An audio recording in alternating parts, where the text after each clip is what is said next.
अस्सलाम वालेकुम dear students. उम्मीद करता हूँ कि आप सब खैरियत से होंगे। जैसा कि आपको पता है कि कोविड-19 की वजह से निज़ाम ज़िंदगी टोटली मफलूज होकर रह चुका है और इसी सिलसिले में हमारे जो एजुकेशनल इंस्टीट्यूशंस हैं वो भी अफेक्ट हुए हैं। तो उसी जो आपके एजुकेशनल सिस्टम में जो क्लैप्स आए हैं उसको हम रिकवरी के लिए कुछ थोड़ा सा एक एफर्ट्स कर रहे हैं, जो कि ऑनलाइन क्लासेस हमने स्टार्ट की हैं। कुछ टीचर्स ऑलरेडी अपने लेक्चर्स जो है वो अपलोड कर चुके हैं और हमारा अभी से मैंने जो एक छोटा सा प्रोजेक्ट जो है वो स्टार्ट किया है, जिसमें आपको ऑनलाइन लेक्चर्स डिलीवर करूँगा यूट्यूब के ऊपर। एक चीज़ को आपने ध्यान में रखना है कि अगर ये जो ऑनलाइन क्लासेस चल रही हैं, आपके माइंड में भी ये चीज़ें आती होंगी कि आया इसमें एवेल्यूशन किस तरह से होगी, इस तरह इसमें हमारे जो अटेंडेंस होगी वो किस तरह से होगी। तो उसमें आपको परेशान होने की ज़रूरत नहीं है। जो असाइनमेंट्स आपको दी जाएंगी वही आपकी अटेंडेंस जो है वो कंसिडर की जाएंगी। और अगर किसी स्टूडेंट को लेक्चर मिस हो जाता है तो वो यूट्यूब के ऊपर किसी भी तरह से किसी भी वक्त जो है वो उसको देख सकता है, सुन सकता है।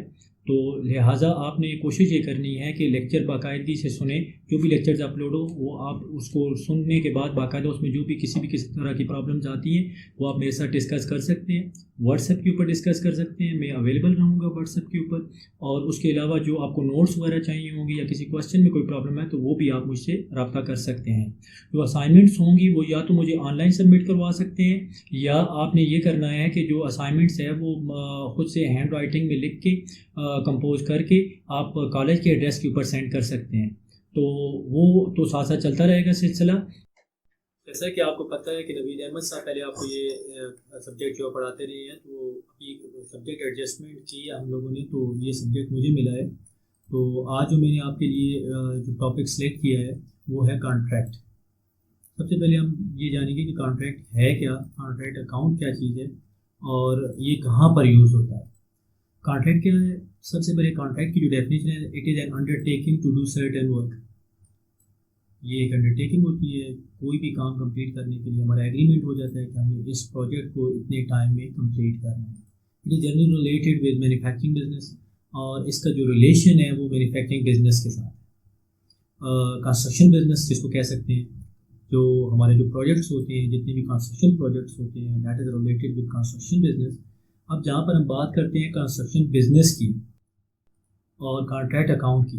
अब कॉन्ट्रैक्ट अकाउंट क्या चीज़ है कि किस लिए हम इसको तैयार करते हैं? Contract account that is prepare to find out the profit और लॉस इन स्पेसिफाइड कॉन्ट्रैक्ट। हम प्रॉफिट या लॉस को फाइंड आउट करने के लिए कॉन्ट्रैक्ट अकाउंट तैयार करते हैं, जिससे हमें ये पता चलता है कि हमारे इस प्रोजेक्ट के ऊपर हमें कितना प्रॉफिट हुआ है या कितना लॉस हुआ है। अब जहाँ पर हम कंस्ट्रक्शन बिजनेस की बात करते हैं तो ये आपको पता होना चाहिए कि कंस्ट्रक्शन बिजनेस में क्या क्या चीज़ें हमें ज़रूरत पड़ती हैं। आप जनरली देख सकते हैं जिसमें हमारे पास मटेरियल चाहिए होगा। कोई भी कंस्ट्रक्शन कर रहे हैं तो उसके लिए मटेरियल रिक्वायर्ड होता है, फिर उसके बाद लेबर रिक्वायर्ड होती है, फिर उसके बाद मशीनरी रिक्वायर्ड होती है, फिर उसके बाद सुपरवाइज़र सैलरीज वगैरह। अगर कोई सुपरवाइज़र है तो उसकी सुपरवाइज़र सैलरीज होंगी, सुपरविजन जो कर रहा है बंदा। फिर उसके बाद हमारे पास ओवरहेड चार्जेस होते हैं, कुछ छोटे मोटे जो एक्सपेंडिचर्स होते हैं। तो मेन कोई वैरायटी ऑफ एक्सपेंडिचर जो है इस कंस्ट्रक्शन बिजनेस में नहीं होती है। मेजर एक्सपेंडिचर्स होते हैं जिसमें इलेक्ट्रिसिटी चार्जेस होती है। इधर से पता है बिल्डिंग बना रहा है तो उसमें बिजली की जरूरत होगी, तो बिजली का सामान पड़ेगा, तो उसके भी जो चार्जेस होंगे वो भी मेंशन किए जाएंगे।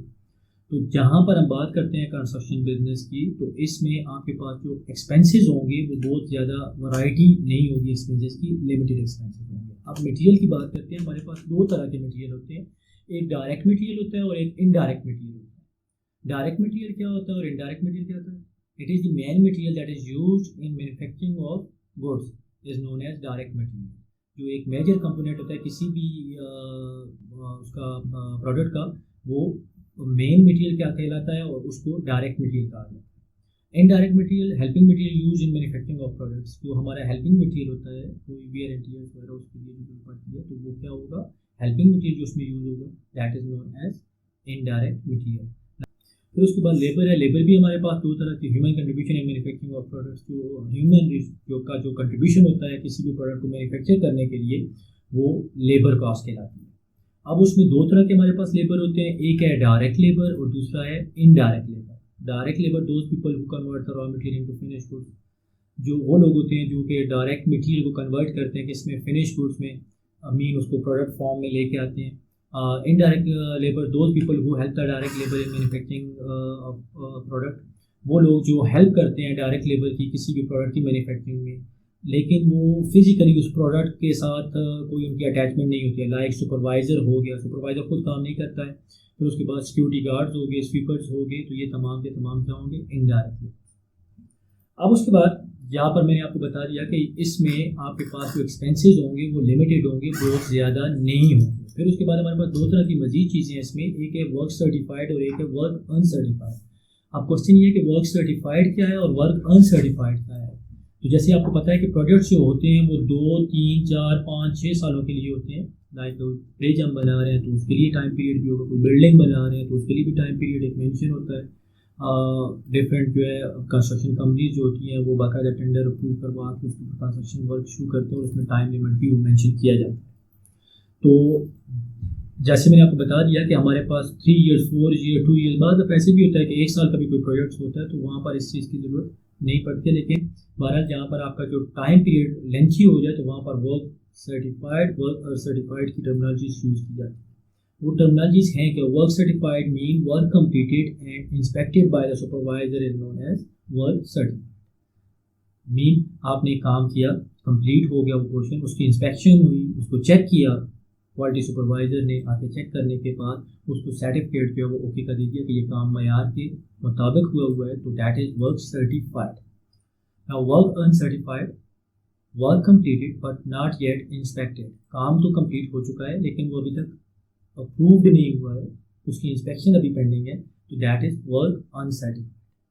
तो हम इस प्रोजेक्ट की जो प्रॉफिट है या लॉस है उसको कैलकुलेट करने के लिए कॉन्ट्रैक्ट अकाउंट तैयार करेंगे। तो उस कॉन्ट्रैक्ट अकाउंट में जो आइटम्स होंगे, मैंने आपको जो डिस्कस किया है, जो एक्सपेंडिचर्स है, जो आपके एक्सपेंसेस होंगे, जितने भी आपके एक्सपेंस होंगे किसी भी प्रोजेक्ट के ऊपर आप लगा रहे हैं, तो वो कॉन्ट्रैक्ट अकाउंट की 2 साइडें होती है, डेबिट साइड है, क्रेडिट साइड है। तो डेबिट साइड पर रिकॉर्ड किया जाए जितने भी आपकी जो प्रोजेक्ट के ऊपर जो भी शुरू में आप स्टार्ट में लगा रहे हैं वो सारे का सारा जो होगा वो डेबिट साइड पे रिकॉर्ड किया जाएगा। और इसके साथ साथ जो आप लगाते जाएंगे वो भी सारे का सारा डेबिट साइड पे ही रिकॉर्ड किया जाएगा। और फिर उसके बाद जो बच जाने वाले आइटम्स होंगे, मीन आपके पास मटेरियल बच गया एंड पे, मशीनरी जाहिर सी बात है वो डिस्पोज ऑफ तो नहीं होती है, वो भी रहेगी। एप्लीकेशन चार्ज करने के बाद आप उसको क्रेडिट साइड पे रिकॉर्ड करेंगे और फिर उसके बाद उसका डिफरेंस निकालेंगे। जो डिफरेंस होगा एक्सपेंसेस और रेवेन्यू का, that is treated as profit और लॉस। या तो वो प्रॉफिट होगा या वो लॉस। यहाँ पर प्रॉब्लम यह है कि हमारे पास जो प्रोजेक्ट्स होते हैं, मैंने आपको बताया कि 2 या 3 या 4 सालों के लिए इनकम्प्लीट प्रोजेक्ट्स होते हैं, कंप्लीट प्रोजेक्ट्स नहीं होते हैं, मीन पेंडिंग होती हैं उनकी कंप्लीट करना उनको। तो वो जो है उसका जो प्रॉफिट होगा उसमें हम 1/3 जो है वो कॉन्टीजेंसीज के लिए, मीन जो अनएक्सपेक्टेड लॉस हो जाए, क्योंकि इस साल अगर हमारा प्रॉफिट हुआ है 20 लाख तो अगले साल हो सकता है हमारा प्रॉफिट जो है ये अगले साल हमें लॉस भी हो सकता है, तो लिहाजा उसमें कुछ ना कुछ कॉन्टीजेंसीज के लिए रखा जाए। और एक्चुअल प्रॉफिट का हमें तब पता चलेगा जब हमारा प्रोजेक्ट टोटली 100% कंप्लीट हो जाए। और जिस वक्त तक ये प्रोजेक्ट कंप्लीट नहीं होता है हमें एक्चुअल प्रॉफिट का नहीं पता चलेगा, वो हमारा एस्टिमेटेड प्रॉफिट ही रहेगा। और उस एस्टिमेटेड प्रॉफिट में से हम जो फिजिकली कैश रिसीव कर चुके होंगे उस प्रोजेक्ट के अगेंस्ट, तो उसकी वैल्यू कैलकुलेट करेंगे कि आया वो कितनी बनती है। तो उसके लिए हमारे पास एक परफॉर्मा है, जो अकाउंट है वो हम बनाएंगे, आपके सामने में बना हुआ वो परफॉर्मा, आप उसको अपने पास नोट कर लीजिएगा, उसको आप कोशिश कर लीजिए कि समझ लें और उसको आप अपने माइंड में बिठा लें, क्योंकि वो तमाम आइटम बार बार जब कल से हम क्वेश्चन शुरू करेंगे तो वही चीज़ें हम बार बार ट्रांजेक्शन जो है वो आपको रिपीट नज़र आएंगी। और अगर आपको परफॉर्मा आता है, परफॉर्मे में आप उसको इजीली पुट आउट कर सकते हैं, तो आपका ये आंसर निकालना कोई प्रॉब्लम नहीं होगा। जैसा कि ये परफॉर्मा आपके सामने मौजूद है, कॉन्ट्रैक्ट अकाउंट डेबिट साइड है ये और ये क्रेडिट साइड है इसकी, इसमें हमारे पास डिस्क्रिप्शन अमाउंट क्रेडिट साइड पे भी 2 कॉलम है और डेबिट साइड पे भी 2 कॉलम है। इसमें डेबिट साइड को पहले डिस्कस करते हैं, जिसमें हमारे पास मटेरियल है। मटेरियल 2 तरह से आपको क्वेश्चन में मिल सकते हैं, एक इशू फ्रॉम स्टोर, जो बड़ी कंस्ट्रक्शन कंपनीज होती हैं उनके स्टोर रूम में ये पड़ा होता है मटेरियल, और परचेज या फ्रेश परचेज किया तो डेबिट साइड पे आ जाएगा। फिर उसके बाद प्लांट जो एंगेज कर रहे हैं हम कॉन्ट्रैक्ट के ऊपर, वो भी डेबिट साइड पे आ जाएगा। मशीनरी अगर तो वो भी कभी ये बेसिकली कोई छोटा बिजनेस होगा तो उसमें मशीनरी का टेक्नोलॉजी यूज़ की जाएगी, और जो बड़ा हैवी किस्म का कंस्ट्रक्शन बिजनेस होगा तो उसमें प्लांट का वर्ड यूज़ किया जाता है। उनके पास पूरे प्लांट होते हैं जो कि क्रशिंग और ये मिक्सिंग और ये सारा टोटली ये उसको इंक्लूड किया जाता है। फिर उसके बाद लेबर कॉस्ट है, इसमें ओवरहेड चार्जेस हैं और सुपरवाइजर सैलरीज है, ये इसकी डेबिट साइड आ गई। कुछ और भी हो सकते हैं एक्सपेंसेस, वो जो साथ साथ इंशाल्लाह क्वेश्चन करेंगे तो उसमें हमें पता चल जाएगा कि क्या करना है और कौन कौन से हो सकते हैं। वर्क सर्टिफाइड है क्रेडिट साइड पे, और फिर उसके बाद वर्क अनसर्टिफाइड है, डिफाइन मैंने कर दिया था। वर्क सर्टिफाइड को भी आप क्रेडिट साइड पे रिकॉर्ड करेंगे और वर्क अनसर्टिफाइड को भी क्रेडिट साइड पे रिकॉर्ड, तो ये वो एक्सपेंडिचर हम लगा चुके हैं, उससे जो हमारा रिटर्न है जो कंप्लीट हो चुका है प्रोजेक्ट वो होगा।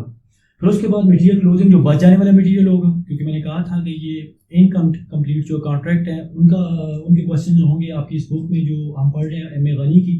और फिर उसके बाद बच जाने वाला मटेरियल क्रेडिट साइड पे आ जाएगा। प्लांट है आफ्टर डेप्रिसिएशन, जो आपका प्लांट होगा डेबिट साइड पे आपने बिफोर डेप्रिसिएशन रिकॉर्ड किया और क्रेडिट साइड पे आपने डेप्रिसिएशन चार्ज करने के बाद, मीन सपोज हमारे पास यहाँ पर हमने प्लांट लगाया जी 1 लाख का, और फिर उसके बाद हमने उसको 1 साल इस्तेमाल किया और उसकी डेप्रिसिएशन बनती है 10,000, तो क्रेडिट साइड पे हम उसको रिकॉर्ड करेंगे 90,000। फिर इस तरह से मशीनरी है बिफोर डेप्रिसिएशन डेबिट साइड पे और आफ्टर डेप्रिसिएशन जो है वो क्रेडिट साइड पे। अब जैसे मैंने आपको एग्जांपल दी है कि यहाँ पर हमारे पास अगर मशीनरी 40,000 की है, 4,000 या 5,000 6,000 हमारी उसके ऊपर डेप्रिसिएशन है, तो डेप्रिसिएशन चार्ज करने के बाद जो अमाउंट बचेगी वो हम क्रेडिट साइड पे रिकॉर्ड करेंगे। अब अगर आप ये नहीं करते तो एक तरीका और भी है कि आप प्लांट को जो एसेट्स हैं उनको यहाँ पर भी रिकॉर्ड ना करो और यहाँ पर भी रिकॉर्ड ना करो, जस्ट ओनली उनकी जो डेप्रिसिएशन होगी या वो पोर्शन जो लास्ट हो चुका है वो आप रिकॉर्ड करोगे। अब डेप्रिसिएशन जो होगी वो आप डेबिट साइड पे रिकॉर्ड करेंगे, एक्सपेंस साइड पे आ जाएगा। अब उसके बाद 2-3 चीज़ें और हैं जो कि मैं यहाँ पर आपके सामने लिख देता हूँ, यहाँ पर मेंशन करता हूँ कि सबसे पहले जो है प्लांट लॉस, वो भी क्रेडिट साइड पे आएगा। और फिर उसके बाद मटेरियल लॉस एक्सेट्रा, ये भी क्रेडिट साइड। अब बात ये है कि प्लांट लॉस जो है और मटेरियल लॉस जो है ये क्यों क्रेडिट साइड पे आएगा। इसकी वजह ये है कि जब आप एक प्रोजेक्ट किसी को असाइन करते हो तो आप उसके साथ पहले से प्राइस जो होती है वो तय हो जाती है कि हमारी जो प्राइस है वो 5 लाख है इस प्रोजेक्ट की या 6 लाख है। आपने अक्सर देखा होगा जितने भी टेंडर्स अप्रूव होते हैं कंस्ट्रक्शन, जहाँ पर रोड कंस्ट्रक्शन होगी वहाँ पर वो पहले से एस्टिमेटेड फिगर्स जारी कर देते हैं कि इतनी इसकी एस्टिमेटेड कॉस्ट होगी। तो उस प्रोजेक्ट की वैल्यू जो होती है वो ऑलरेडी पहले से डिटरमिन होती है। तो अगर उसमें कंस्ट्रक्शन कंपनी को किसी भी तरह का कोई लॉस होता है तो उसमें जो ऑनर होगा उसको नहीं वो चार्ज कर सकता, तो लिहाजा वो उसको क्रेडिट साइड पे रिकॉर्ड करेगा। और जो उसका एक्चुअल, क्योंकि ये प्लांट जो लॉस हुआ है, जो मटेरियल लॉस हुआ है, ये प्रोजेक्ट के ऊपर नहीं लगा है, इधर हमने टोटल रिकॉर्ड किया, उसमें से ये जो है ये तो निकल गया, ये उसके जर्नल अपना जो personal profit and loss account होगा कंपनी का उसमें हो जाएगा, ये एज अ लॉस कंसिडर किया जाएगा, तो इसको क्रेडिट साइड पे रिकॉर्ड करेंगे। अब उसके बाद क्रेडिट साइड की आपने टोटल करना है, डेबिट साइड के आइटम्स को आपने लेस करना है। जो आपके पास यहाँ पर फिगर बैलेंसिंग फिगर आएगा दैट इज एस्टिमेटेड प्रॉफिट और बैलेंस प्रॉफिट, इसको कह सकते हैं आप एस्टिमेटेड प्रॉफिट और बैलेंस प्रॉफिट। तो एस्टिमेटेड प्रॉफिट को यहाँ पर आपने जो कैलकुलेट किया इसको आप क्रेडिट साइड पे रिकॉर्ड करोगे और फिर उसके बाद इसको 2 हिस्सों में स्प्लिट करना है। आपने स्प्लिट किस तरह से करना है, एक आपका होगा profit and loss carry down, ये आपका एक्चुअल प्रॉफिट होगा उस साल का जो कि फिजिकली आपने कैश भी रिसीव किया हुआ है उसमें, तो उसको कैसे कैलकुलेट करोगे, profit carry down is equal to estimated profit multiply by 2/3। मैंने आपको बताया था कि 1/3 कॉन्टिजेंसीज के लिए जो अप्स एंड डाउन हो जाते हैं मार्केट प्राइसेस की फ्लक्चुएशंस की वजह से वो 1/3 कॉन्टिजेंसीज के लिए रखा जाता है, multiply by cash receive divide by value of work certified, mean जो आपने कैश रिसीव किया उसमें उसकी क्या रेशियो बनती है।